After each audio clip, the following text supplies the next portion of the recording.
आओ राखी पाई मेहंदी कलेनी कि नहीं। तो hello everyone, welcome to your Khushi blog.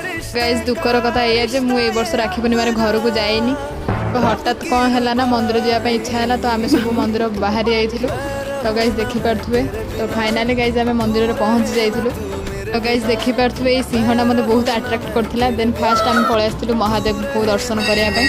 तो गाइज ननांकर मोर टी एमती चली तो हस मजा चलता। देन पुणी महादेव ठार आसला माँ दुर्गा मंदिर टी जाइलु। गोटे बाउंडरी भितर ही सब देवादेवी अच्छा तो समस्त दर्शन करदेलु। देन गाइज मुझे बेढ़ा बुली जाइली। तो बेढ़ा तो आपण मैंने जानी तो फुल अतिक्रम करती तो से अधा जाकि पुणी रिटर्न करी। तो गाइज आज स्पेशल डेटार तो मो भाई की राखी बांधि पारिनी। तो ये दुख लगे कि खुशी लगे यहाँ जे टे हस्टेल बाहर टे बुली पार्थलु माने आज पूरा आजादी पूरा से भाया फिल है। देन पुणी आम पलि आसलु पुणी से जेल भीतर को। हठात आसिक मुझे कॉल कर दी भाई को। तो गूगल ये अच्छे आपने देखिपे गूगल को मुझे देखी बाबा देख तो चॉकलेट। तापर मो भाई की इटा कहती भाई देख तो मुझे राखी बांधि पारिनी तो कौन है मुझे तो राखी पूजा करसी।